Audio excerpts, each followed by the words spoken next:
پہلے کچھ کاروباری الجھنیں رہیں، پھر کریم احمد کی والدہ بیمار پڑ گئیں۔ اب یہ دونوں میاں بیوی آ رہے تھے اور چچی بیگم نے رات کے کھانے، شام کی چائے دونوں کے لیے ہدایات جاری کر دی تھیں، اور کاموں کا بہت سا بوجھ آسیہ کے لیے تھا۔ وہ بہت دنوں سے اس گھر میں تھی، کاموں میں ہاتھ بھی بٹاتی تھی۔ ان لوگوں کے انداز میں اس کے لیے گریز تھا۔ وہ آپس میں مل بیٹھتے تو اس پر ایسے تبصرے کرتے جو وہ سن لیتی تو رات بھر سو نہ پاتی۔ مگر ہم لوگ بہت سے غموں کو زندگی کا سب سے بڑا غم تصور کر کے یہ سوچتے ہیں بس یہی ہمارے ضبط کی انتہا ہے، اس سے زیادہ برداشت نہیں ہو سکے گا۔ یہی بھول آسیہ کی بھی تھی، اور حماد کے یوں چلے جانے پر اب وہ اس گھر کے مکینوں میں بے وقت بھی ہونے لگی تھی۔ گھر کی عورتوں نے خود سے یہ یقین کر لیا تھا حماد اس کے لیے کبھی نہیں لوٹے گا اور وہ ان کی برابری کبھی نہیں کر سکے گی۔ وہ اس گھر میں ایک لاوارث بیچاری عورت کی سی زندگی بسر کرے گی۔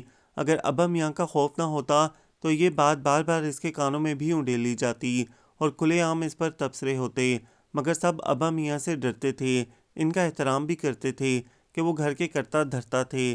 تمام جائیداد انہوں نے اپنے نام ہی رکھی تھی اور کہہ دیا تھا کہ حصے بکرے ان کی زندگی تمام ہونے پر ہی ہو سکیں گے۔ تو آج آسیہ کے پاس فرصت بالکل نہیں تھی، اور اسے فرصت چاہیے بھی نہیں تھی۔ مصروف رہتی تو ذہن بٹا رہتا، ورنہ پھر وہی سوچیں اس کے ذہن میں جالا بننے لگتی تھیں۔ شام کو خالہ نجمہ اور ان کے شوہر کریم احمد چلے آئے۔ خالہ نجمہ بھی چچی کی طرح بہت خوبصورت تھیں، اور وہ عمر میں چچی سے خاصی چھوٹی تھیں۔ شوق لباس، شوق لپسٹک، وہ بہت شاندار، بڑی طرح دار اور مغرور دکھائی دیتی تھیں، یہاں تک کہ اس گھر کی بہو بیٹیاں بھی ان سے زیادہ بات نہیں کر سکی تھیں۔ ان کے شوہر کریم احمد خوب گورے چٹے مگر تھوڑے فربہ اور قد میں خالہ نجمہ سے 1-2 انچ کم ہی محسوس ہو رہے تھے۔ لباس ان کا بھی بڑا اچھا تھا، مگر ان کی شخصیت کا کوئی پہلو کم از کم پہلی نظر میں دیکھنے والے کو متاثر کرنے والا نہیں تھا۔ چچی بیگم اس جوڑے سے بہت ہی محبت سے ملیں۔ آج امین الدین شہر میں نہیں تھے اور کریم احمد نے یہ سن کر کہا تھا پھر تو آپ نے ہمیں اچھے وقت پر بلایا ہے۔ خالہ نجمہ نے ٹوکا اور وہاں موجود بچوں کی جانب اشارہ کیا۔ خالو جان ٹھیک کہہ رہے ہیں، باسرہ مسکرائی اور باقی سب بھی دبے لفظوں میں تائید کرنے لگے۔ ٹھیک ہے بچوں، اب تم لوگ جاؤ۔ چچی نے سب کو وہاں سے اٹھا دیا۔ خیریت تو تھی آپا، آپ نے جس انداز میں جلد آنے کا کہا میں تو گھبرائی گئی۔ سب کے جانے کے بعد نجمہ کرسی سے اٹھ کر ان کے برابر صوفے پر آ بیٹھی۔ بس کیا بتاؤں، خیریت ہے بھی اور نہیں بھی۔ یہ لڑکی تم نے دیکھی، سانولی سی، آنکھ سے نقوش والی، بھلا کون ہو سکتی ہے؟ کام کرنے والی تو نہیں لگتی۔ اسے دیکھ کر یہی خیال آیا کہ وہ غریب سی بے سہارا لڑکی ترس کھا کر گھر کے کاموں کے لیے رکھی گئی ہے۔ نجمہ نے بتایا اور کریم احمد نے تائید کی۔ چچی بیگم نے ٹھنڈی سانس بھری اور تلخ سی مسکراہٹ کے ساتھ بولیں، بے شک اسے دیکھ کر یہی خیال آ سکتا ہے، مگر امین الدین کی عقل اور ہردرمی دیکھو، اسے میرے چاند سے بیٹے حماد کی منکوہا بنا ڈالا ہے۔ کیا اتنا بڑا ظلم؟ اف میرے مولا، کیسا باپ ہے! یعنی کہ آپا جان اپنے ہی بیٹے سے دشمنی، اپنے ہی لخت جگر پر ستم۔ کریم احمد اسے مخصوص انداز میں دونوں ہاتھوں کو آپس میں رگڑتے حیرت اور دکھ کا اظہار کر رہے تھے، جبکہ نجمہ بیگم ہونٹ بھینچے غصے اور دکھ کی تصویر بنی بیٹھی تھیں۔ چچی بیگم نے انہیں تفصیل سے سب بتا ڈالا، جسے سن کے نجمہ خالہ کا غصہ بڑھتا ہی گیا۔ کتنا ظلم ہو گیا میرے چاند پر، اور اس نے بہت اچھا کیا جو اس کی صورت دیکھتے ہی یہاں سے چلا گیا۔ بھلا یہ اس کے قابل ہے؟ میں تو کہتی ہوں دھکے دے کر نکال باہر کریں، یہاں کوئی دارالمان تھوڑی کھلا ہوا ہے۔ نجمہ بیگم، آپ یہ سب کہتے اپنے بہنوئی کو کیوں بھول رہی ہیں؟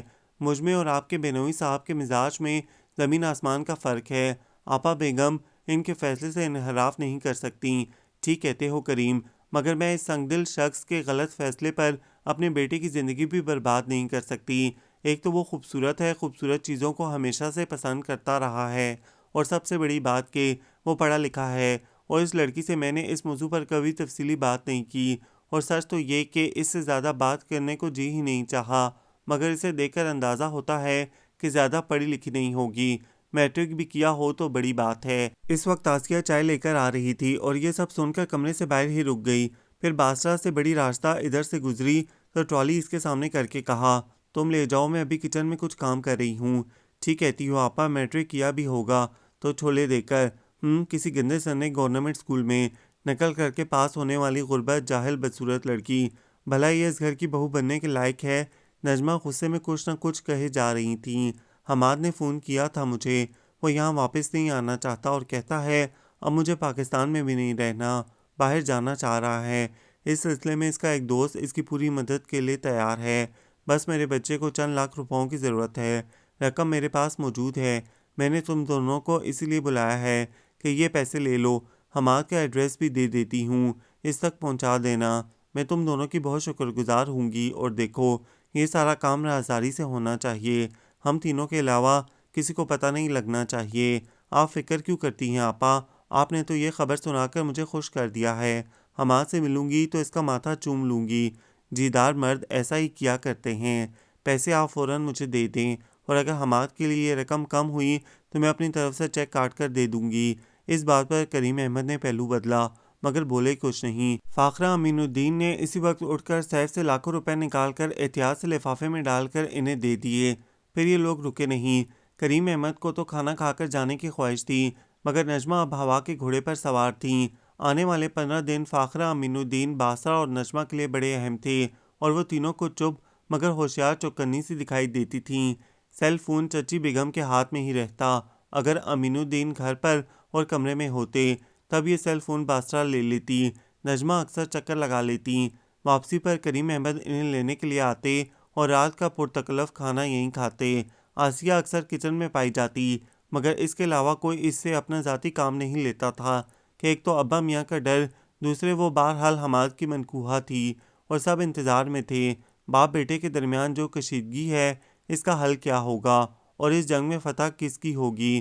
حماد اگر ضدی اور ماں بہنوں کا لاڈلا تھا تو وہ اس کے باپ تھے، باپ بھی وہ جس نے پیسے کی طاقت کو اپنے ہاتھ میں رکھ کر سب کو سر جھکانے پر مجبور کر دیا تھا۔ مگر 15 دن بعد جب حماد کا فون آیا کہ وہ UK پہنچ چکا ہے اور اسے اب ابا کے پیسوں کی کوئی ضرورت نہیں اور وہ آزاد خود مختار ہے، تو گھر بھر میں سنسنی دوڑ گئی۔ فاخرہ بیگم اور باسرہ کے سر سے بڑا بوجھ اترا، اور یہ بوجھ امین الدین کے دل پر آ پڑا۔ کتنے اعتماد سے انہوں نے مرتے ہوئے دوست کو یقین دلایا تھا اب اسے پیچھے رہ جانے والی بیٹی کے لیے فکرمند ہونے کی ضرورت نہیں ہے، وہ ان کے گھر میں بہو بن کر راج کرے گی۔ اتنی نافرمانی، ایسی سرکشی، اس لڑکی کو پرکھا تو ہوتا، کیا باپ ہو کر میں ناانصافی کر سکتا ہوں؟ یہ صرف پڑھی لکھی نہیں، باشعور بھی ہے، سالوں سے غم کی آندھی میں جی رہی ہے، ماں کے جانے سے اکیلی رہ گئی ہے۔ اسے تو پیار چاہیے تھا، پھر دیکھتا یہ کیسے خوبصورت رنگوں میں نہا جاتی، اسے اعتماد دیتا، یہ تیرے ساتھ قدم سے قدم ملا کر چلنے لگتی۔ مگر حماد نے ضد لگا لی اور ایک زندہ وجود کو مذاق بنا دیا۔ امین الدین کو ہارٹ اٹیک ہوا تو اسے لگا اب دنیا میں کہیں امان نہیں ملے گی۔ اس نے رو رو کر ان کی زندگی کی دعا کی اور خدا کو یہ بھی یاد دلایا وہ اسی طرح ماں کے لیے روئی تھی، اس نے باپ کی زندگی کی بھی بھیک مانگی تھی، اب تو سن لے، اور خدا نے اس کی سن لی۔ وہ اسپتال سے گھر آ گئے مگر کمزور اور ٹوٹے ہوئے۔ پھر جب چلنے پھرنے کے قابل ہوئے تو زمینوں پر گئے، جائیداد کا حساب دیکھا اور جائیداد ان سب میں بانٹ دی۔ ہاں، حماد کو کچھ نہیں دیا، اور اس بات پر فاخرہ بیگم نے بہت واویلا مچایا۔ دونوں بیٹے خاموش رہے، اس پر وہ اپنے بیٹوں پر بھی خفا ہوئے۔ اگلے روز آسیہ کو لائبریری میں بلا کر اسے ایک چھوٹا سا بکس دیا اور کہا، بیٹا یہ تمہارے لیے ہے، میں بوڑھا آدمی کب تک تمہاری حفاظت کر سکوں گا، پیسہ بھی محافظ ہوا کرتا ہے، یہ کچھ زیور ہے، یہ شاید کبھی تمہارے کام آ سکیں، اور تم دل چھوٹا نہ کرو، اپنی ادھوری تعلیم مکمل کرو، میں اس ناہنچار سے خلا لوں گا اور تمہاری شادی کسی اچھی جگہ کر دوں گا۔ اس نے کمرے میں آ کر بکس کھولا اور ہاتھ کام سے گئے، سونے کی 12 چوڑیاں، ایک پورا سیٹ، اور اس کے علاوہ بھی چھوٹی چھوٹی کئی چیزیں، شاید ہر انگلی کی انگوٹھی تھی، اور کان میں ڈالنے کے لیے لمبے آویزے ہی نہیں، ٹاپس بھی تھے۔ یہ چیزیں تو اچھی خاصی مالیت رکھتی ہوں گی، میں انہیں کہاں سنبھالوں؟ اور چچا میاں نے کہا ہے کہ اس کی کسی کو خبر نہیں ہونی چاہیے، اور جو کوئی دیکھ بھی لے تو کہہ دینا یہ میری ماں نے میرے لیے بنوائے تھے۔ اس نے کپڑوں کی الماری میں اپنے چند جوڑوں کے پیچھے چھپا کر رکھ دیا۔ چچا امین الدین شاید بہت ہی انا پرست تھے، جو بیٹے کی طرف سے دیا جانے والا یہ جھٹکا کوشش کے باوجود برداشت نہیں کر سکے۔ ابھی نے اپنی بیٹیاں بیاہنی تھیں، اور آسیہ کے لیے تو انہوں نے بہت کچھ سوچ رکھا تھا، مگر وہ بس اتنا ہی کر سکے کہ اس کا ایڈمیشن 4th ایئر میں کروا دیا، اور سب کو حیران کر دیا کہ سب اسے زیادہ سے زیادہ 3rd ڈویژن میٹرک پاس لڑکی ہی تصور کیے بیٹھے تھے۔ وہ چلے گئے اور آسیہ کے حوالے سے دیکھے ان کے خواب بھی ساتھ ہی چلے گئے۔ وہ سوچ رہی تھی اب ٹھکانہ کیا ہوگا۔ وہ ان زیورات کی وجہ سے تھوڑی بااعتماد ضرور ہو رہی تھی کہ وہ ہاسٹل میں فیس دے کر رہ سکتی تھی، اور امین چچا کی اس مہربانی پر ان کی بہت شکر گزار تھی، اور یہ شکر ان کے لیے اللہ سے جنت مانگ کر ہی ادا کر سکتی تھی جو اس نے کیا۔ مگر ہاسٹل جانے کی نوبت ہی نہیں آئی کہ انسان مستقبل میں کہاں جھانک سکتا ہے۔ وہ سوچ بھی نہیں سکتی تھی اس گھر کو اس کی اتنی ضرورت بھی پڑ سکتی ہے۔ شوہر کے انتقال کے بعد بلڈ پریشر اور شوگر کا شکار فاخرہ بیگم خالص کے حملے کا شکار ہو گئیں اور انہیں سنبھالنے کے لیے سب نے جس کی طرف دیکھا وہ آسیہ تھی۔ آسیہ نے بھی خدمت سے جی نہیں چرایا اور پھر کسی کو یہ سوچنے کی ضرورت نہیں پڑی کہ اب اس فالتو لڑکی کا کیا کیا جائے۔ کالج میں ایڈمیشن ہو چکا تھا، یہ اس کے حق میں بہت بہتر ہوا کہ اب وہ کچھ دیر کے لیے اس ماحول سے دور ہو جاتی تھی۔ یہاں اب کوئی اس سے کڑوا تو نہیں بولتا تھا، مگر اپنائیت بھی تو کسی کے انداز میں نہیں تھی، اور پتہ نہیں یہاں ایسا کیا تھا جو وہ کبھی اپنی خوبصورت ہنسی نہیں ہنس سکی اور کبھی دل سے کوئی بات نہ کر سکی، اور نہ ہی کسی کی دلچسپ بات نے اس کے قدم روکے۔ وہ کبھی ان کی محفل میں نہیں بیٹھی۔ باسرا بہت ہنسمکھ تھی، باتیں بنانے ہنسنے ہنسانے کے فن سے واقف۔ جب دونوں بہنیں اور بھابیاں فارغ ہوتی اکٹھی بیٹھ جاتی، کبھی کبھار اسے بھی بلایا جاتا، آؤ نا آسیہ تم بھی بیٹھو، بڑا مزہ آ رہا ہے، مگر وہ کوئی نہ کوئی بہانہ بنا کر ٹال جاتی، خود کو پتہ نہیں کیا سمجھتی ہے۔ باسرا کو جب سے یہ پتہ چلا تھا کہ وہ بہت لائق اسٹوڈنٹ رہی ہے، تب سے وہ اسے اور بھی بری لگنے لگی تھی۔ میرے بھائی کو دور کرنے والی کالی چڑیل، منحوس کالی بلی، وہ اس کے سامنے تو یہ سب نہیں کہتی تھی، مگر پیٹھ پیچھے برا بھلا کہنے سے باز نہیں رہتی تھی۔ بہت محنت کر رہی ہے آسیہ، امی جلد ٹھیک ہو جائیں گی۔ بدنصیب ہے حماد جس نے ایسی لڑکی کی قدر نہیں کی۔ حماد کے دونوں بڑے بھائی اس سے سراہتے، مگر گھر کی خواتین کے سامنے بالکل نہیں۔ 3 ماہ گزر گئے، موسم نے کروٹ بدلی، گرمی بیت گئی، سرما کی آمد تھی، درختوں کے پتے جھڑ رہے تھے اور گھاس ہرا رنگ کھونے لگی تھی۔ دن کے بیشتر حصے میں ہلکی ٹھنڈک والی گرد آلود خشک ہوائیں چلتی رہتیں۔ دھوپ کا مزاج ایسا ہوا کہ نہ تو اس میں رہا جائے اور نہ ہی دور ہوا جائے۔ سائے میں سردی، دھوپ میں گرمی، بس عجیب بے تکے سے دن تھے۔ وہ چچی بیگم کو نہلانے کے بعد کپڑے پہنا کر فارغ ہوئی تھی۔ اب وہ پہلے سے کافی بہتر تھیں، لفظ اتنے صاف بول لیتی تھیں سننے والا سمجھ سکے، اور دایاں بازو جو پہلے بالکل مفلوج تھا اسے بھی حرکت دینے لگی تھیں، مگر ابھی وہ چل نہیں سکتی تھیں۔ خود سے بستر پر لیٹنے سے بیٹھنا بھی ان کے لیے ممکن نہیں تھا۔ اب وہ آسیہ سے محبت کرنے لگی تھیں۔ صبح آسیہ انہیں کھانا کھلا کر کالج جاتی تھی اور جب تک وہ واپس نہیں آ جاتی فاخرہ بیگم اس کے منتظر رہتیں۔ اس روز جب وہ انہیں نہلا کر کپڑے تبدیل کروانے کے بعد بستر پر بٹھا رہی تھی، باسرا بڑی تیزی اور بے تابی سے کمرے میں داخل ہوئی تھی۔ دیکھیے امی، حماد بھائی کا خط آیا ہے اور یہ تصویریں بھی ہیں۔ حماد نے شادی کر لی ہے، لڑکی مسلم ہے، پاکستانی ہے، اور دیکھیے کتنی خوبصورت ہے۔ چچی نے گھبرا کر آسیہ کی طرف دیکھا تھا اور باسرا کا اپنی جانب بڑھایا لفافہ اٹھا کر فرش پر دے مارا تھا۔ وہ باسرا پر خفا ہو رہی تھیں۔ آسیہ ان کے کمرے سے باہر آ گئی۔ آسیہ چچی، ممانی، آسیہ بھابی، آسیہ، سب ہی رشتے اس شخص کے حوالے سے جس سے اس کا کوئی تعلق نہ تھا، زبردستی کی منقوحہ۔ شاید یہ رشتہ بھی حماد کی شادی کے بعد ختم ہو جاتا جو فاخرہ بیگم آڑے نہ آ جاتیں۔ انہوں نے فون پر حماد سے وعدہ لیا تھا وہ آسیہ کے نام کے ساتھ ہمیشہ اپنا نام جڑا رکھے گا، اور اسے بتایا تھا کہ اب وہ اسے بہو تسلیم کر چکی ہیں، اور وہ سب کچھ کہ اب انہیں آسیہ کی کس قدر ضرورت ہے۔ جس کے بعد حماد نے کہا تھا کہ میں صرف آپ کی خاطر اسے طلاق نہیں دوں گا، بس پھر امی جان نے گھر بھر میں اعلان کر دیا تھا آسیہ آج سے اس گھر کی بہو ہے، مجھے حماد کی دوسری بیوی سے کچھ نہیں لینا دینا۔ آسیہ کو انہی رشتوں سے پکارا جائے جو اس کا حق ہے۔ اب تو 13واں برس شروع ہو چکا تھا، اسے چچی، ممانی، بھابی، آسیہ بنے ہوئے۔ راجدہ بیاہ کے 12 سال پہلے اپنے گھر چلی گئی تھی۔ 8 سال باسرا کی شادی کو ہونے لگے تھے، مگر باسرا کا تعلق شادی کے بعد بھی اس گھر سے مضبوط تھا۔ وہ اکثر آتی جاتی رہتی تھی کہ اس کی پیدائشی معذور بیٹی اس گھر میں آسیہ کی گود میں پل رہی تھی۔ اب اس کے 2 بیٹے بھی تھے، دونوں صحت مند، خوبصورت، مگر پہلوٹی کی اولاد۔ یہ اکلوتی بیٹی اس کی جان کا روگ تھی، اور اب وہ آسیہ کی ممنوع تھی جس نے اس بچی کو اپنی شفقت بھری آغوش میں لے لیا تھا۔ فاخرہ بیگم کی کمزور صحت اور معذوری، یہ بچی جو نہ بول سکتی تھی نہ سن سکتی تھی، اور جس کے لیے یہ ممکن نہیں تھا کہ کمزور ہاتھ پاؤں کو استعمال میں لا سکے۔ اہل خانہ کے نزدیک آسیہ ہی تھی جو سب سے زیادہ فارغ تھی، اس لیے اس کے ذمے کئی کام تھے۔ وہ سلائی جانتی تھی تو لڑکیاں گھر میں استعمال کے کپڑے اکثر اس سے سلوا لیتیں، اور دونوں بھابیاں تو خیر ہر کپڑا ہی اس سے سلواتی تھیں۔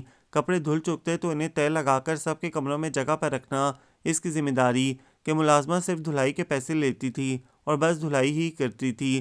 کھانا ٹیبل پر لگ تو جاتا تھا، مگر بعد میں برتن اٹھانا اور دھو کر رکھنا اس کی ذمہ داری تھی۔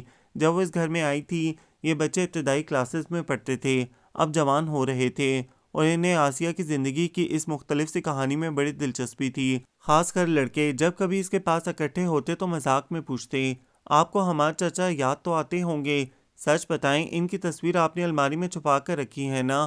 اگر لڑکیاں بھی موجود ہوتی تو کہتی آپ کا جی تو چاہتا ہوگا دلہن بنے، خوبصورت کپڑے پہنے، اور وہ ان سوالوں سے بہت الجھن محسوس کرتی اور کبھی جواب میں ایک لفظ بھی نہ کہتی۔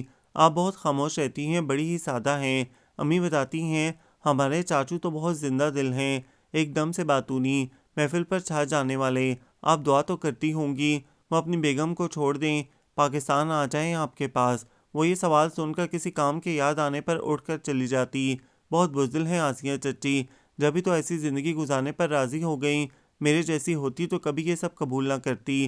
یہ بڑے بھیا کی مونا تھی جس کی آواز کمرے سے نکلتے ہی اس کے کانوں میں پڑی تھی، اور ایک بار روبی نے کہا تھا بزدلوں کے لیے اس دنیا میں کوئی جگہ نہیں۔ آسیہ چچی کی زندگی سے میں نے یہی سبق حاصل کیا ہے۔ وہ سب اپنی دوستوں کو گھر بلاتے تو آسیہ سے ضرور ملواتے اور اس کی کہانی بھی ضرور سنائی جاتی۔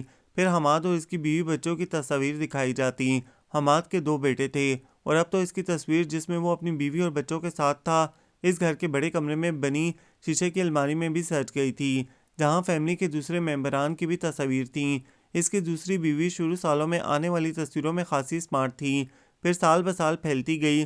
اب اس برس آنے والی تصویر کو دیکھ کر تو ینگ پارٹی نے بلند آوازوں میں کہا تھا آسیہ چچی اس آٹے کی بوری سے کہیں بہتر ہیں، دبلی پتلی سمارٹ، اس عمر میں بھی ان کے چہرے پر معصومیت ہے، اور یہ کہنا مناسب ہوگا کہ وہ پہلے کی نسبت اب زیادہ اچھی لگنے لگی ہیں۔ یہ اندر کی خوبصورتی ہے جو اب ان کے چہرے پر جھلکنے لگی ہے۔ یہ بات چھوٹے بھیا کے عدیل نے کہی تھی اور سب نے اس سے اتفاق کیا تھا۔ نجمہ خلا اب بھی آتی تھیں، اتنی ہی مغرور اور بے رحم، اور ان کے شوہر کریم احمد صاحب پہلے سے زیادہ شاطر، بے حس اور ایکٹر۔ بیوی کو محبت کا بے پناہ یقین دلا رکھا تھا، وہ قسم کھا کر کہہ سکتی تھیں اس کا شوہر اس کی خاطر جان بھی دے سکتا ہے۔ بڑے بھیا اور چھوٹے بھیا کاروباری الجھنوں میں الجھے، مگر ایسا بھی نہیں کبھی گھر آتے ہی نہیں۔ یہ 13 سال جو اس نے یہاں گزارے وہ ان کی شرافت کی گواہ اور دل سے مشکور تھی۔ حماد نے تو اسے اپنا نہیں مانا، مگر ان دونوں بھائیوں نے اسے ہمیشہ چھوٹے بھائی کی عزت سمجھا اور اس کے ساتھ شائستگی سے بات کی، مگر کریم احمد کا آنا اس کے لیے الجھن اور خوف کا باعث بنتا تھا۔ وہ اس شخص کی آمد پر کہیں چھپ جانا چاہتی تھی، مگر یہ ممکن نہیں تھا کہ اس کے ذمے بہت سے کام تھے جو اسے ٹائم پر پورے کرنے ہوتے تھے۔ ان طویل برسوں میں خوشی نے اس کے در پر 3 بار دستک دی تھی، جب چچا اس سے ملنے کے لیے آئے تھے۔ پہلی بار جب وہ آئے اسے یہاں آئے 4تھا سال تھا۔ وہ اس روز بہت تھک گئی تھی، اسے بخار بھی تھا، مگر ابھی اس کی ذمہ داریوں میں سے بہت سی باقی تھیں۔ وہ کوئی بھی کام ادھورا چھوڑ کر بستر پر نہیں لیٹ سکتی تھی۔ تب باسرہ بھی یہاں تھی اور اس کی کڑی نگرانی اس نے خود بخود اپنے سر لے لی تھی۔ چچا آئے تو شام ہونے کو تھی اور اس گھر کے مکین چائے سے لطف اٹھا رہے تھے۔ بیرونی برآمدے میں وہ ان سے بہت بےتابی سے ملی تھی اور ان کے سینے پر سر رکھ کر دیر تک روتی رہی تھی، پھر چچی سے اجازت لے کر انہیں اپنے کمرے میں لے آئی تھی۔ میں تو تیرے لیے کچھ اور ہی سوچ کر آیا تھا بیٹا، تو ایک بڑے آدمی کے ساتھ گاڑی میں بیٹھ کر رخصت ہوئی تھی جس کے بیٹے سے تیرا نکاح ہوا تھا۔ گھر تو بہت بڑا ہے اور اچھا ہے، میری سوچ کے مطابق ہی ہے، مگر تیرا حال وہ نہیں جو میں نے سوچا تھا۔ اس نے کچھ نہیں چھپایا، سب کہہ دیا۔ تو واپس آ جاتی بیٹا، آخر وہاں تیرا گھر ہے۔ کیسے آ جاتی؟ میں تو آج آپ کو یہاں دیکھ کر حیران ہوں چچا۔ ہاں تم ٹھیک کہتی ہو بیٹا، شاید وہاں آ کر بھی تم سکھی نہ رہتی۔ تمہاری چچی کے دل میں اگر رحم آنا ہوتا تو تب بھی وہ اپنا رویہ تمہارے ساتھ اچھا رکھتی جب بھابھی اس دنیا سے رخصت ہوئی تھیں، مگر وہ عورت پتھر کا کلیجہ رکھتی ہے۔ چچا شاہین اور سجاد کیسے ہیں؟ اس نے چچا کے دونوں بچوں کے بارے میں پوچھا۔ اچھے ہیں، ٹھیک ہیں۔ جاتے ہوئے چچا اس کے ہاتھ پر 100 روپیہ رکھ گئے اور وہ اتنی خوش ہوئی کہ بے اختیار رو پڑی، اور یہ 100 روپیہ اس نے بڑی عقیدت کے ساتھ سنبھال کر رکھ لیا۔ پھر اس کے بعد چچا نے 2 بار چکر لگایا، ہر مرتبہ 100 روپیہ اسے دے جاتے اور وہ سنبھال کر رکھ لیتی۔ وہ اسے فون بھی کر لیتے تھے اور بتاتے تھے اب تمہاری چچی میں پہلے والی اکڑ نہیں رہی اور اس کی صحت بھی پہلے والی نہیں ہے، اب تم آ جاؤ، اب تم یہاں رہ سکتی ہو۔ میں کیسے آ سکتی ہوں، مجھ پر بہت ذمہ داری ہے۔ وہ چچی اماں اور باسرہ کی بیٹی ببلی کو دیکھتی اور کبھی یہاں سے جانے کا فیصلہ نہ کر پاتی، مگر جب شاہین کی شادی تھی تب چچا اسے لینے آ گئے تھے۔ 1 ہفتہ؟ نہیں، یہ تو بہت زیادہ ہے۔ چچا نے جب فاخرہ بیگم سے 1 ہفتے کے لیے کہا تو وہ گھبرا گئیں، بالکل نہیں مانی۔ انہوں نے کہا آپ نہیں جانتے بھائی صاحب، آسیہ مجھے کتنی عزیز ہے، اپنی بیٹیوں سے بڑھ کر ہے، اتنے برسوں میں اس سے کبھی جدا نہیں ہوئی، اب اکٹھا 1 ہفتہ یہ تو بہت زیادہ ہے۔ اچھا بیگم صاحبہ، 4 دن کے لیے لے جانے کی تو اجازت دیں۔ اور بیگم صاحبہ کو بادل نخواستہ حامی بھرنا پڑی۔ وہ یہاں سے جانے پر خوش تھی یا اداس، اس کا اندازہ کسی کو نہیں ہو سکا۔ ویسے وہ تو آج تک اس کے مزاج کے کسی بھی موسم کا اندازہ نہیں لگا سکے تھے۔ فاخرہ بیگم نے 2 نئے سوٹ اس کے لیے اور 2 ہی قیمتی سوٹ شاہین کے لیے دے کر روانہ کیا۔ وہ 4 دن کے لیے گئی تھی، 4 دن کے بعد ہی واپس آ گئی کہ چچی اتنی بیمار نہیں تھی جتنا اس نے سمجھ لیا تھا، اور ان کی زبان کی دھار بھی وہی پہلے جیسی تھی۔ پتہ نہیں چچا نے کیا سوچ کر چچی کو اس کے حالات سے آگاہ کر دیا تھا۔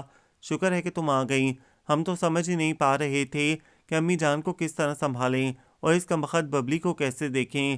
باسرہ ہمیشہ سے خود غرض رہی ہے مگر اب تو انتہا کر دی ہے، اپنی اولاد کو یہاں دوسروں کے سر پر پھینک دیا ہے۔ ہم کیا نوکر ہیں اس کے باپ کے؟ پہلی بار بھابھیوں کو ہنسوڑ زندہ دل باسرہ سے شکایت پیدا ہو گئی تھی۔ تمہیں وہاں جا کر تو بہت اچھا لگا ہوگا، اپنے والدین یاد آئے ہوں گے، اپنا شہر، اپنی گلی محلہ، اپنا گھر، وہ سب تو میکا ہے تمہارا۔ میکا تو کبھی نہیں بھولتا، اور تم تو وہ لڑکی ہو جسے شوہر کے گھر آ کر بھی شوہر کے گھر کا سکھ نہیں ملا، واپس آنے کو دل نہیں چاہ رہا ہوگا۔ یہ وہ سوال تھے جو یہاں واپسی کے بعد بار بار اس سے کیے گئے۔ اس نے کسی ایک سوال کا بھی جواب نہیں دیا۔ باسرہ آئی تو اسے گلے لگا کر ملی اور بولی، شکر ہے کہ تم آ گئی، تمہاری وجہ سے میں ببلی کی طرف سے بے فکر ہو جاتی ہوں۔ کیا کروں، مجبور ہوں۔ ساجد کو گھر میں بیٹھ رہنے والی بیوی پسند نہیں ہے، وہ ہر جگہ مجھے ساتھ رکھتے ہیں اور ان کی یہ بھی خواہش ہے کہ میری جانب اٹھنے والی ہر نظر میں ستائش کا رنگ ہونا چاہیے۔ کبھی کبھی تو میں بہت اکتا جاتی ہوں مگر کیا کروں، مجبوری ہے۔ اسی لیے ببلی کو اپنے پاس لاہور نہیں لے کر جاتی کہ میں تو گھر پر ہوتی نہیں، ملازم کیا خاک خیال رکھیں گے۔ یہاں تو تم ہو آسیہ، اور مجھے پتہ ہے تم مجھ سے بڑھ کر ببلی کا خیال رکھ سکتی ہو اور رکھ رہی ہو۔ تمہارے لیے کچھ کپڑے لائی تھی اور میں نے پچھلے سال بھی تمہیں 2 سوٹ دیے تھے، تم نے کبھی پہنے ہی نہیں۔ یہ کیا ہر وقت امی جان کے پرانے بدرنگ کپڑے پہنے رہتی ہو؟ دیکھو اب بھی تمہارے لیے کتنے اچھے سوٹ پیس لائی ہوں، خاصے مہنگے ہیں، تم ضرور پہن لینا۔ باسرہ نے پیکٹ اس کی جانب بڑھایا جسے اس نے بغیر کوئی رسمی جملہ کہے تھام لیا اور پھر کھول کر دیکھے بغیر وہیں میز پر رکھ کر یہ کہتے ہوئے باہر نکل گئی، چائے کا پانی رکھ کر آئی تھی، اب تک تو ابلنے لگا ہوگا۔ اور پھر کسی نے بھی اسے باسرہ کے لائے ان مہنگے خوبصورت کپڑوں میں ملبوس نہیں دیکھا۔ ایک بار سٹور کی صفائی کے دوران ملازموں کو ایسے 2-3 پیکٹ ملے تھے۔ اس وقت آسیہ بھی وہیں کام کر رہی تھی اور اس نے کہہ دیا تھا، تمہاری بیٹی کی شادی ہے نا سلطانہ، یہ سب میرے ہی ہیں، تم لے جاؤ، کسی سے کچھ کہنے کی ضرورت نہیں۔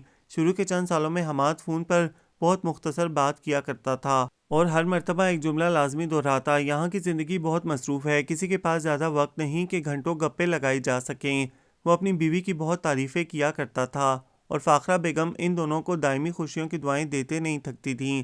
پھر اس کے بچے ہوئے تو ان کی باتوں میں کال ذرا لمبی ہو جاتی، پھر بچے باتیں کرنے کے قابل ہوئے، دادی اور پھوپھیاں بڑے اشتیاق سے ان دونوں کی باتیں سنتیں اور کئی بار حماد سے کہا تھا، ایک بار تو بچوں کو لے کر پاکستان آؤ، صرف تصویریں دیکھ کر تو گزارا نہیں کر سکتے ہم لوگ، تم تو ایسے گئے کہ آنکھیں تمہیں دیکھنے کو ترس گئیں۔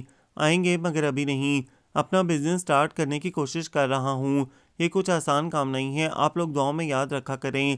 چندہ ہم تو تمہارے لیے دعائیں کرتے نہیں تھکتے، بہت پیارے ہو تم، بس ابا میاں کے ایک غلط فیصلے نے تمہیں ہم سے اتنا دور کر دیا ہے کہ صورت دیکھنے کو بھی ترس گئے ہیں۔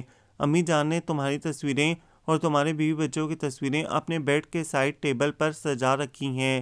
جیسے جیسے وقت گزرتا رہا، ماں بہنیں واپس آنے کے مطالبے شدت سے کرتی رہیں اور اب پچھلے 2 سالوں سے حماد یہ کہہ رہا تھا، آپ دعا کریں میں جلد پاکستان کا چکر لگا سکوں، یہاں سب کچھ ہے، سکون نہیں، آپ لوگوں کے ساتھ بیتا وقت مجھے بہت یاد آتا ہے۔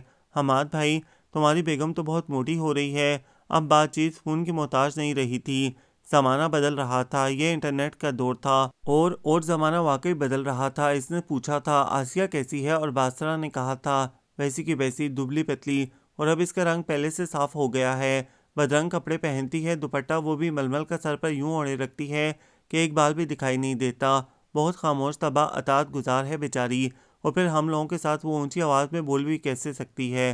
ہم نے ہی تو اسے آسرا دیا ہے، ورنہ ابا کے بعد اگر ہم اسے نکال دیتے تو وہ کہاں جاتی؟ خیر ایسا تو تم لوگ نہیں کر سکتے تھے، آخر وہ میرے نکاح میں ہیں۔ لو، تم نے کب کبھی اسے پوچھا؟ اس سے کیا فرق پڑتا ہے، جو تعلق ہے وہ تو ہے۔ کیا بات ہے؟ باسرہ چونکی۔ کچھ نہیں، بس اب میں تھک گیا ہوں، ایک لمبا سفر اور وہ بھی رہے گا۔ فضول میں ابا میاں سے ضد لگائی اور دیار خیر میں خوار ہوا، میڈیکل کی تعلیم بھی ادھوری رہ گئی، صرف اس لیے کہ مجھے ڈاکٹر بنانا بھی تو ابا کا خواب تھا۔ برا کیا میں نے، بہت برا کیا۔ اب اکثر وہ تعصب کا اظہار ہی کرتا رہتا تھا۔ پھر اس نے بتایا، بیوی سے اس کی نہیں بنتی، شروع کے سال تو میں نے اس کے حسن کے قصیدے پڑھتے اطراف سے بیگانہ ہو کر اس کے عشق میں ڈوبے ہی گزار دیے، پھر آہستہ آہستہ ہوش آنے لگا۔ میں سچ کہتا ہوں اماں، مجھ سے بڑا بیوقوف دنیا میں کوئی نہ ہوگا، میں نے ایک نیک اور باکردار عورت کو چھوڑ کر ایک ایسی عورت کے ساتھ زندگی گزاری ہے جسے پتہ ہی نہیں عزت و آبرو بھی کوئی چیز ہوتی ہے۔ اس کا باپ مصری مسلمان ہے اور ماں یورپین ہے، اس کا صرف نام مسلمانوں والا ہے، باقی کوئی بھی کام ایسا نہیں جس پر اسے مسلمان کہا جا سکے۔ پھر شکوے بڑھنے لگے اور پھر بات یہاں تک پہنچی کہ وہ رونے لگتا اور ساتھ فاخرہ بیگم بھی رویا کرتی اور کہتی تم لوٹ آؤ، یہاں تمہیں سب کچھ ملے گا کہ یہاں پر ایک ایسی ہستی موجود ہے جو 15 سال سے تمہارے نام پر صابر و شاکر بیٹھی تمہاری رات دیکھ رہی ہے۔ اور پھر پورے 15 سال 6 مہینوں کے بعد آسیہ کے نام حماد کا خط آیا۔ اس نئی خبر نے گھر بھر کو چونکا دیا، حیران کیا اور نئی نسل کو خوش بھی کیا۔ وہ اب شدت سے چچا کی آمد کے منتظر تھے۔ پھر حماد نے کہا وہ فون پر آسیہ سے بات کرنا چاہتا ہے۔ اس نے باسرہ سے کہا آسیہ سے کہو میں سخت خفا ہوں، اس نے میرے خط کا جواب کیوں نہیں دیا؟ وہ جواب نہیں لکھے گی کہ خط پوسٹ کروانے کے لیے تو دینا ہوگا، اور تمہیں نہیں پتہ وہ کس قدر شرمیلی ہے۔ عمر کی منزلیں تو وقت کے ساتھ طے ہونا تھیں، مگر وہ کنواری ہے اور اس کا دل ابھی تک نوجوان لڑکی کا ہے جو ایسا کوئی بھی کام کرتے ڈرتی بھی ہے اور جھجکتی بھی ہے۔ کمال ہے میں کوئی غیر تھوڑی ہوں، شوہر ہوں اس کا۔ وہ ہنسا تھا اور خفگی بھی دکھائی تھی۔ تم آؤ گے تو خود ہی پوچھ لینا۔ باسرہ بھی ہنس پڑی تھی۔ میرا خط پڑھ کر کیا تاثرات تھے اس کے؟ 15 سال بعد وہ اب میڈیکل کا اسٹوڈنٹ تو نہیں تھا، وقت کا پہیہ ادھر بھی تو چلا تھا، عمر وہاں بھی تو منزلیں طے کر رہی تھی، اور وہ تو نہ صرف بیوی بلکہ بچوں والا بھی تھا۔ مگر آسیہ کے بارے میں یہ سب پوچھتے اس کے لہجے میں بلا کا اشتیاق تھا، اور باسرہ نے کچن کا کام نپٹاتی آسیہ کا بازو بڑے پیار سے تھاما تھا۔ چھوڑو نا یہ سب، میرے پاس تمہارے لیے بڑی اہم خبریں ہیں۔ وہ کسی گہری گوڑی سہیلی کی طرح جھک کر شریر سی سرگوشی میں بولی تھی۔ تو کہہ دو، آسیہ نے چہرے پر ہمیشہ کی طرح کوئی بھی تاثر لائے بغیر کہا تھا۔ یہاں نہیں، اپنے کمرے میں چلو، بیٹھ کر اطمینان سے باتیں کریں گے۔ یہاں پر بھی اس وقت کوئی نہیں آئے گا، بس مجھے یہ برتن دھونا ہے اور چچی جان کے لیے یخنی بنانی ہے۔ اوفو، ایک تو آسیہ گھر کا ہر کام تم نے اپنی ہی ذمہ داری سمجھ رکھا ہے، اب یہ برتن کیا کوئی اور نہیں دھو سکتا؟ تم اس گھر کی نوکرانی نہیں بہو ہو۔ حماد کو پتہ چل جائے نا کہ یہ لوگ اپنی ذمہ داریوں میں تمہارے سر ڈالے بیٹھے ہیں تو زمین آسمان ایک کر دے، کسی کا بھی لحاظ نہ کرے۔ آج شاید خالہ نجمہ بھی چکر لگائیں گی۔ اس نے باسرہ کی بات کا یہ جواب دیا تھا۔ اچھا چلو میں بھی مل لوں گی۔ عرصہ ہوا خالہ کے پاس بیٹھ کر ان سے باتیں ہی نہیں کی، حالانکہ ایک زمانے میں میری راشدہ کی اور نجمہ خالہ کی بڑی دوستی ہوا کرتی تھی، اور ہاں حماد بھائی کی بھی نجمہ خالہ سے خوب بنتی تھی، مگر انہیں خالو کریم بالکل پسند نہیں تھے۔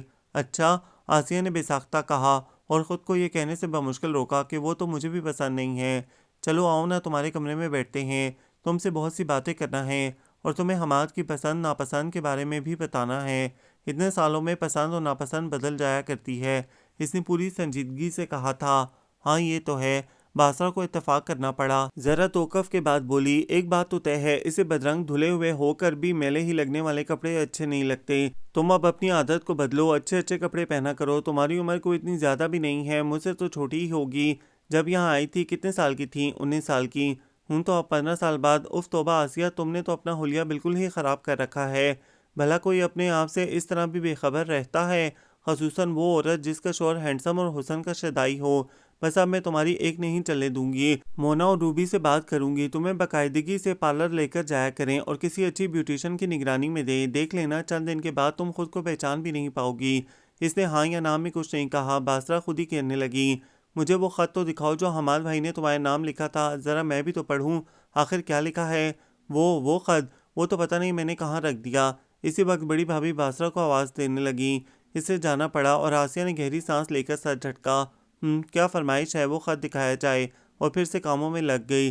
حماد نے بیوی کو طلاق دے دی، وہ کہہ رہا تھا اماں اب مجھ میں برداشت کا مادہ ختم ہو رہا تھا، میں آپ سے ملوں گا تو بتاؤں گا کہ میں نے اتنے سال کس طرح جہنم میں گزارے ہیں۔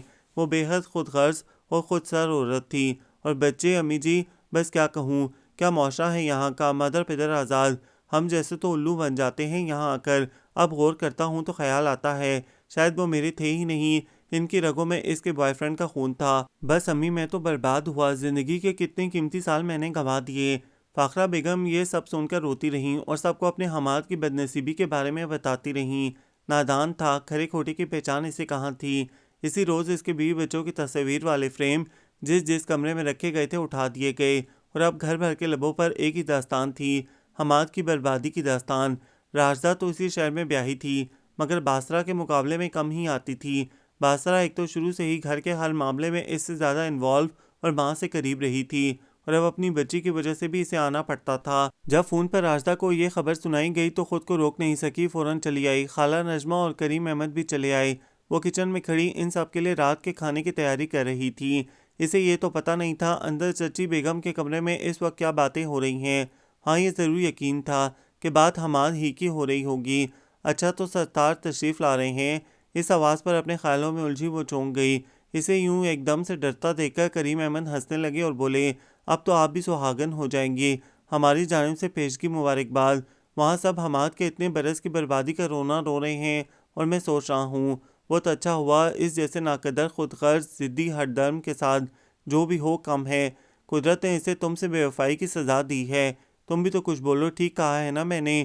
اپنی رائے سے آپ کو آگاہ کرنا میرے لیے ضروری بھی نہیں ہے۔ ہاں ہاں، وہ کسیا سے گئے، یقیناً حیران بھی ہوئے ہوں گے کہ آج آسیہ کیسے بول پڑی، اس کے منہ میں تو زبان ہی نہیں تھی۔ پھر وہ واپس پلٹ گئے اور یہی بات آسیہ سوچنے لگی، آج میں کیسے بول پڑی، آج مجھے ڈر نہیں لگا تو حماد صاحب یہ سب آپ کی وجہ سے ہے۔ ہاں یہی وجہ ہے۔ اور پھر سے پوری توجہ کھانا پکانے کی جانب دینے لگی۔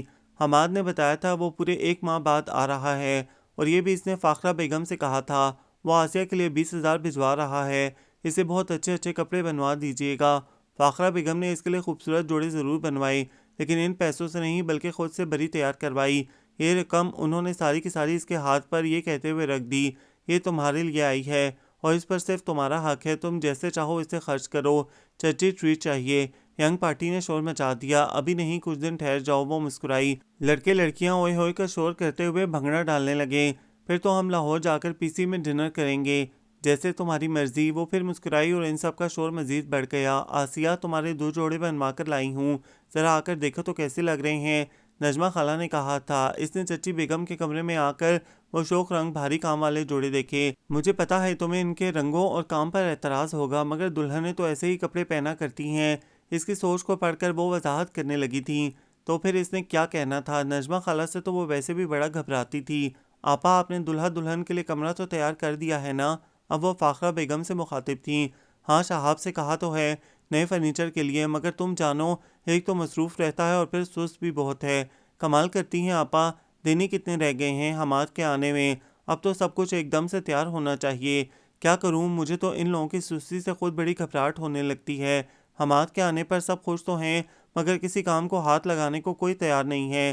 ارے آپا مجھے کہا ہوتا، بس اب حماد کا کمرہ میں اپنی مرضی سے سیٹ کروں گی، سب کچھ نیا ڈلواؤں گی۔ اللہ تمہیں خوش رکھے نجمہ، ہر موقع پر تم ہی ساتھ دیتی ہو۔ اور ہاں آپا، سب سے اہم بات آپ لوگ نظر انداز کر رہے ہیں، بھئی کمرہ کتنا بھی خوبصورتی سے ڈیکوریٹ کیا جائے، جب تک دلہن خوبصورت نہیں لگے گی کچھ بھی اچھا نہیں لگے گا۔ آئے ہائے، دلہن کیوں خوبصورت نہیں لگے گی؟ سہیل نے وہ کیا کہتے ہیں اپنا کمپیوٹر میں اس کی تصویر دکھائی تھی اپنے حماد کو، حیران رہ گیا کہ میں تو اتنا جوان نہیں رہا جتنی تمہاری آسیہ چچی دکھائی دے رہی ہے۔ سہیل نے کہا یہ تو کچھ بھی نہیں، آسیہ تو اب تک دبلی پتلی پھرتیلی اور حیادار ہے، بالکل کم عمر لڑکیوں کی طرح۔ بس نجمہ، اس روز سے تو حماد کا اشتیاق اور بھی بڑھ گیا ہے۔ فاخرہ بیگم ہنسے جا رہی تھیں۔ تو بس پھر آپ اسے حیران ہی کر دیں، آسیہ کے بالوں کی تھوڑی کٹنگ کروائیں، کلر بھی تبدیل کروا دیں۔ میرا تو خیال ہے اس نے کبھی آئی برو بھی نہیں بنوائی اور چہرہ بھی۔ اگر یہ سب تم مجھ سے کیوں کہہ رہی ہو؟ سمجھاؤ لڑکیوں کو۔ ہاں لڑکیوں سے بھی بات کرتی ہوں، بھلا دن ہی کتنے رہ گئے ہیں، باقاعدگی سے پارلر جائے گی تو اتنی بدل جائے گی کہ ہم لوگ بھی حیران رہ جائیں گے۔ باسرہ بھی کہہ تو رہی تھی مگر اس کی اپنی زندگی بڑی مصروف ہے، اور پھر یہ بچی جو معذوری ساتھ لے کر دنیا میں آئی ہے اس کی جان کا روگ بن گئی ہے۔ میں سوچتی ہوں نجمہ چلو میں تو وہاں ہوں، پھر اتنی بھی معذور نہیں ہوں، خدا کا شکر ہے اب تو سہارا لے کر اٹھ بیٹھ سکتی ہوں، میری تو پھر بھی دیکھ بھال ہو ہی جائے گی۔ مگر یہ معذور بچی حماد کے آنے کے بعد آسیہ کے پاس اس کے لیے وقت کہاں رہ جائے گا، پھر کون دیکھ بھال کرے گا اس کی؟ نجمہ نے مڑ کر دیکھا، آسیہ کمرے میں نہیں تھی۔ رازداری سے بہن سے بولی، آپا مجھے پتا ہے بات تو اپنی فطرت کے خلاف ہے مگر آج کل زمانے کی ہوائی کچھ ایسی ہے، تھوڑی خود غرضی کے بغیر گزارا نہیں ہوتا۔ کچھ میں سمجھاؤں گی حماد کو، کچھ آپ کوشش کرنا، اسے آسیہ کے بہت قریب آنے ہی نہ دینا۔ یہ بھلا کیسے ممکن ہو سکے گا؟ فاخرہ بیگم ہچکچائیں۔ چلیں یہ آپ مجھ پر اور باسرہ پر چھوڑ دیں، وہ بہت سمجھدار ہے، کر لے گی کچھ نہ کچھ، اور یوں بھی اس کی تو بچی کا معاملہ ہے۔ نجمہ خالہ اسی روز اسے اپنے ساتھ پارلر لے گئی تھیں، چہرے کے ساتھ ساتھ ہاتھ پاؤں کے ساتھ جو کچھ ہو ٹھیک، مگر بالوں کی کٹنگ پر اسے اعتراض تھا۔ اس کے بال لمبے، بہت گھنے اور خوبصورت تو نہیں تھے مگر وہ انہیں کٹوانا نہیں چاہتی تھی۔ اتنے برسوں کس کے چوٹی بنائی اور اب اس عمر میں شانوں پر بال لہراتی پھرے، اسے یہ تصور ہی عجیب لگا۔ مگر نجمہ خالہ کو اس کی مرضی اور احساسات کی پرواہ ہی کب تھی؟ جب وہ گھر واپس آئی تو سبھی حیران ہوئے تھے اور اس کی تعریف بھی کی تھی۔ یہ سب سن کر بھی وہ بالکل چپ رہی تھی۔ تعریف نے اس کے چہرے کو کوئی رنگ نہیں دیا تھا۔ نجمہ بغور اس کا سپاٹ چہرہ دیکھ رہی تھیں۔ فاخرہ بیگم کی جانب جھک کر بولیں، آپا مجھے تو لگتا ہے حماد کی محبت پا کر اور اتنے دولت مند کی بیوی بن کر یہ بہت مغرور ہو جائے گی۔ ابھی اس کے پاس کچھ نہیں ہے، تب بھی اسے بالکل پرواہ نہیں کہ لوگ اس کے بارے میں کیا کہتے ہیں۔ کسی کی تعریف اس پر اثر کرتی ہے نہ تنقید، اسے پریشان کرتی ہے۔ سب نے کہا تو تھا کہ اس سے کام نہیں لینے چاہیے، اسے مکمل ریسٹ ملنا چاہیے، مگر کیا کیا جائے کہ اس پر ذمہ داریاں ہی بہت تھیں، کسی نہ کسی کو پکارنا پڑ جاتا تھا اور وہ انکار تو کرتی ہی نہیں تھی۔ سب سے بڑھ کر امی جان اور باسرہ کی معذور بیٹی کی ذمہ داری، وہ تو ہر حال میں اس پر ہی تھی۔ شاید یہ کام تو اسے اس روز بھی انجام دینا تھا جب ان لوگوں نے اسے دلہن بنا کر رخصتی کی رسم کرنا تھی۔ شہاب بھائی کا کہنا تھا وہ باقاعدہ سب رشتہ داروں کو ملنے والوں کو مدعو کریں گے، اسے دلہن اور حماد کو دلہا بنایا جائے گا۔ ینگ پارٹی نے تو اس تقریب کے لیے اپنے لیے بہت اچھے فیشن کے عین مطابق ڈریس بھی بنوا لیے تھے۔ سہیل نے حماد کو یہ سب بتایا تو اس نے کہا تھا آپ لوگ جو مرضی کریں، مگر صرف رسمی طور پر یہ نہ ہو کہ میں آؤں تو آپ لوگوں نے اسے پردے میں بٹھا رکھا ہو۔ بھائی نکاح ہو چکا ہے، وہ بیوی ہے میری، اور اب جو آپ لوگ میری بات نہیں کرواتے، مجھے تو یہ بھی کوئی سازش لگتی ہے۔ نہیں چچا قسم لے لیں، وہ تو خود ہی تیار نہیں ہوتی، سمجھا کریں نا۔ آپ آزاد فضاؤں میں رہنے والے شادی شدہ مرد اور ساتھ میں 2 بچوں کے ابا محترم بھی، اور چچی نے تو ساری عمر اس گھر کی 4 دیواری میں گزار دی ہے۔ وہ بہت سادہ اور معصوم سی خاتون ہیں، بلکہ خاتون کہنا بھی زیادتی ہی لگتی ہے۔ صرف 3 روز باقی ہیں، اب آج کا دن بھی گزر گیا، 2 دن اور 2 ہی راتیں باقی ہیں۔ یہ سب لوگ لاہور جا کر ریسیو کرنے کا ارادہ رکھتے ہیں۔ چچی بیگم کا جانے کا ارادہ نہیں ہے، لیکن شہاب اور وہاب بھائی کہہ رہے ہیں مجھ کو بھی لے کر چلیں گے۔ باسرہ چند روز کے لیے اپنی بچی کو اپنے پاس رکھنے کو کہہ رہی ہے، شاید وہ کل ہی آ کر بچی کو لے جائے۔ گھر میں بس میں اور دونوں ملازم ہی ہوں گے۔ بھابھیوں نے بظاہر معمولی سے کام میرے سر ڈالے ہیں، مگر یہ بہت ذرا سے کام جب ملیں گے تو سر اٹھانے کی فرصت نہیں رہے گی۔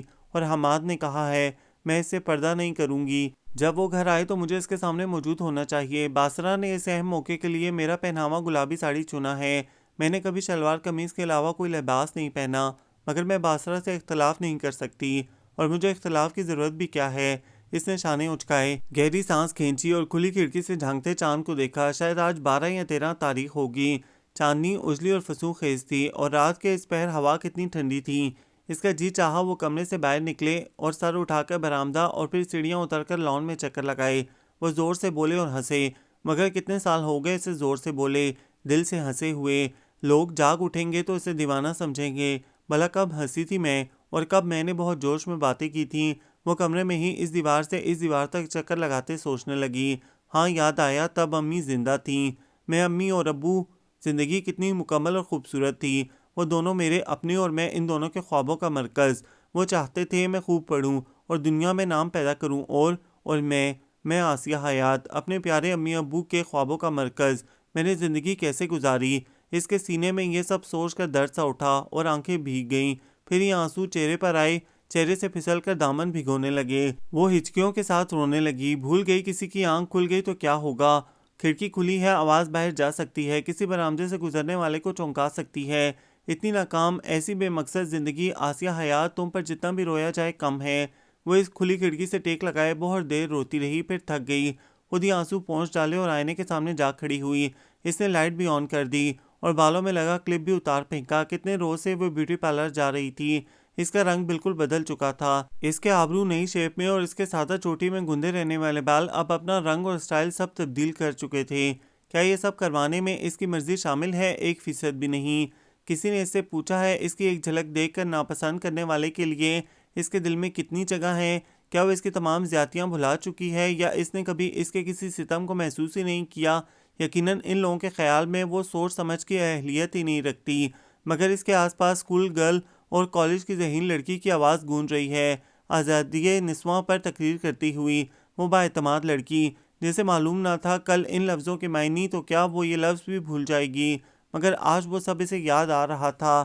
الماری کی چابی تلاش کرنے میں زیادہ دیر نہیں لگی۔ کئی سالوں کے بعد الماری کھولی، امین الدین چچا کا دیا ہوا زیور یہیں ایک پوٹلی میں رکھا تھا۔ آج وہ سب نکال کر جائزہ لیا، دوبارہ الماری میں رکھنے کے بجائے اسے بیگ میں رکھ لیا جس میں 2 جوڑے رکھے تھے۔ پھر وہ کاغذ پینسل لے کر خط لکھنے بیٹھ گئی۔ یہ خط فاخرہ بیگم کے نام تھا، جس میں اس نے لکھا تھا: مجھے حماد احمد کا ساتھ قبول نہیں ہے۔ اتنے سالوں میں تو بھول ہی گئی تھی کہ میں اس گھر میں حماد کی منکوحہ کی حیثیت سے رہ رہی ہوں۔ مجھے یاد تھا تو اتنا کہ اس گھر میں مجھے امین الدین لائے تھے، اور امین الدین کو میں نے چچا کہا تھا۔ حماد کو میری صورت پسند نہیں آئی، اس لیے انہوں نے مجھے ٹھکرا دیا۔ مجھے ان کے کریکٹر پر اعتراض ہے، اس لیے میں انہیں چھوڑ کر جا رہی ہوں۔ اگر وہ طلاق دے دیں تو بہتر، ورنہ میں خلا کا دعویٰ دائر کر دوں گی۔ اس نے یہ خط لکھ کر بیگ میں ڈال لیا کہ وہ تب ہی اس گھر کو چھوڑنا چاہتی تھی جب حماد پاکستان آنے کے لیے UK کی سرزمین چھوڑ چکا ہو۔ چچا ایک ہفتہ پہلے آئے تھے، تب اس نے ان سے کہا تھا وہ واپس آنا چاہتی ہے۔ ٹھیک ہے بیٹا جی، وہ تمہارا گھر ہے، تم آ سکتی ہو۔ اور بیٹا سچ تو یہ ہے کہ آج اس گھر کو تمہاری ضرورت بھی ہے۔ تمہاری چچی کی صحت شوگر کی وجہ سے شدید متاثر ہو چکی ہے۔ لڑکے باہر رہتے ہیں اور میں اکیلا مرد کیا کیا دیکھوں۔ تم گھر میں ہوگی تو بہت کچھ دیکھ لو گی۔ چچا میں وہاں آ کر اسکول کھولنا چاہتی ہوں۔ سرمایہ تو میرے پاس نہیں ہے بیٹا، تم تو جانتی ہو غریب آدمی ہوں، اس کی آپ فکر نہ کریں۔ پھر مجھے کیا اعتراض ہو سکتا ہے؟ اس نے انہیں بتا دیا تھا وہ چند روز تک پہنچ جائے گی، مجھے انتظار رہے گا۔ وہ ان کے جانے کے بعد پھر اسی گھر کے بارے میں سوچتی رہی۔ وہ ایک ہفتہ پہلے ہی ذہنی طور پر یہاں سے جا چکی تھی، اور ایک ہفتہ بعد جب گھر کے سب افراد حماد کو لینے ایئرپورٹ روانہ ہو چکے تھے، اس نے یہ خط فاخرہ بیگم کے سرہانے رکھ دیا تھا۔ یہ گھر چھوڑتے ہوئے اس کے پیر نہیں لڑکھڑائے کہ اس گھر کے مکینوں نے اس سے صرف ضرورتوں کا بندھن باندھا تھا۔ چچی اماں کو ایک قدم چلنے کے لیے اس کا سہارا چاہیے تھا۔ باسرہ کی بچی کو وہی سنبھالے ہوئے تھی۔ گھر کا ہر مکین کسی نہ کسی مرحلے پر اسے پکارتا تھا، اور یہ حماد جو کبھی نفرت سے اسے ٹھکرا کر چلا گیا تھا، آج وہ اس کی بھی ضرورت بن گئی تھی۔ مگر یہ تو وہ تھا جس کے بارے میں آسیہ نے جب جب سوچا دل میں نفرت کا طوفان اٹھتے پایا۔ اس نے کئی بار یہ خواہش کی کہ وہ ایک بار سامنے تو آئے، پھر میں بھی اس سے ایسی نفرت کا اظہار کر سکوں۔ یہاں سے اب چل دینا جبکہ وقت اپنا آ رہا تھا۔ حماد کی آمد اور اس کے التفات کے بعد تو سب بدل جائے گا۔ پھر اس کی حیثیت چھوٹی بہو رانی کی ہوگی، پیسے والا شوہر جو گھاٹ گھاٹ کا پانی پینے کے بعد اب صرف اس کا بن کر آ رہا ہے۔ ایک عمر آنکھیں رکھنے کے باوجود اندھی، زبان رکھنے کے باوجود گونگی، اور احساسات رکھنے کے باوجود بے حس بنی رہی۔ آج تو وقت بدل رہا ہے، تو پھر یہ سب چھوڑ کر جانا کیا عقل کی بات ہے؟ نہیں نا، مگر عقل سے کب سوچا ہے؟ اور جس کی انا کو ٹھیس پہنچتی ہے، کیا وہ عقل سے سوچ سکتا ہے؟ یہ تو دل کا فیصلہ ہے، اور دل بار بار فیصلے بدلا نہیں کرتا۔ یہ ناول آپ سب کو کیسا لگا؟ کمنٹس میں اپنی رائے ضرور دیں، ہمیں انتظار رہے گا۔ ہمارے چینل کو لائک کریں، شیئر کریں، سبسکرائب کریں۔